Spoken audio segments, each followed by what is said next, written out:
मुख्यमंत्री पुष्कर सिंह धामी ने कहा कि प्रदेश सरकार राज्य हित में जरूरी होगा तो जनसंख्या नियंत्रण कानून और भू कानून पर विचार करेगी। साथ ही उन्होंने कांवड़ यात्रा को लेकर कहा कि लोगों की जानमाल की सुरक्षा सरकार की सर्वोच्च प्राथमिकता है। इस बारे में उच्च स्तरीय बैठक की जाएगी। मुख्यमंत्री की कमान संभालने के बाद से ही पुष्कर सिंह धामी काफी सक्रिय नजर आ रहे हैं। इसी क्रम में सीएम ने अधिकारियों को 30 दिन का एक टास्क पूरा करने को दिया है। इस टास्क के तहत राज्य में संचालित योजना और कार्यक्रमों के लिए वित्तीय एवं प्रशासनिक स्वीकृति को लेकर 15 अगस्त तक पत्रावली प्रस्तुत करने के निर्देश दिए गए हैं। इस संबंध में उत्तराखंड शासन की ओर से आदेश भी जारी कर दिए गए हैं। प्रदेश के हिल स्टेशनों पर वीकेंड पर सैलानियों की भारी भीड़ उमड़ पड़ रही है। इस दौरान सैलानी कोरोना गाइडलाइन का उल्लंघन करते दिखाई दिए हैं। कुछ ऐसी ही तस्वीरें मसूरी और नैनीताल से सामने आई हैं, जिसके बाद उत्तराखंड सरकार ने सख्त रुख अख्तियार किया है। सरकार ने कहा है कि यदि पर्यटन स्थलों में अभी स्थिति बिगड़ती है तो इसकी जिम्मेदारी जिलाधिकारियों की होगी। अखिल भारतीय आयुर्विज्ञान संस्थान ऋषिकेश में 83 दिन बाद ओपीडी सेवाएं दोबारा शुरू की गई हैं। ओपीडी सेवाएं बहाल होने से एम्स में इलाज के लिए इंतजार कर रहे उत्तराखंड, पश्चिमी उत्तर प्रदेश, हिमाचल प्रदेश, दिल्ली, हरियाणा और पंजाब के मरीजों को बड़ी राहत मिली है। पहले दिन रजिस्ट्रेशन काउंटर पर 2500 मरीजों का पंजीकरण किया गया है। हरिद्वार के मोरा तोरा ज्वेलर्स शोरूम में हुई डकैती के मास्टरमाइंड समेत 4 बदमाश और 1 सुनार पुलिस के हत्थे चढ़ गए हैं।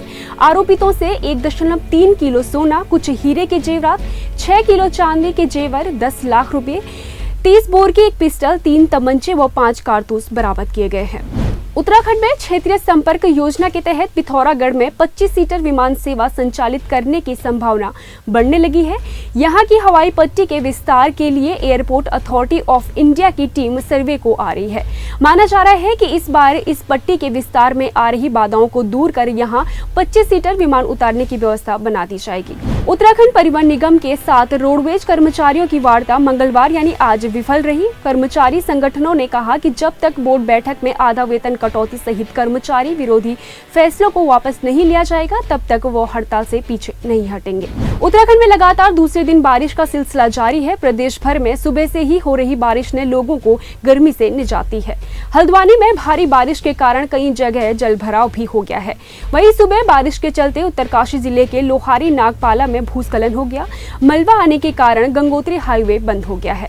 उधर टनकपुर पिथौरागढ़ राष्ट्रीय राजमार्ग भी भूस्खलन के कारण स्वाला के पास बंद हो गया है। एनएच पर धौन के पास मलबे में एक कार भी फंस गई है।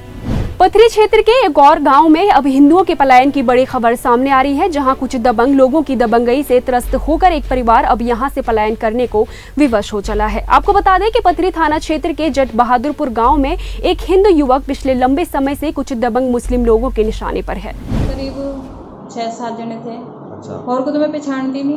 अच्छा। हाँ, ज्यादा ही होंगे, वो कोई इधर उधर हो गए। लात लूत मारा उन्होंने दरवाजे पे। मैंने दरवाजा खोला, मेरे भाई क्या बात है, कहाँ है वो, कहाँ है उस तेरे लड़के को हम गोली मारेंगे, कहाँ है वो। ये तो था नहीं सवेरा, होता तो पता नहीं क्या होता है। बाहर से ताला मार कर चले गए।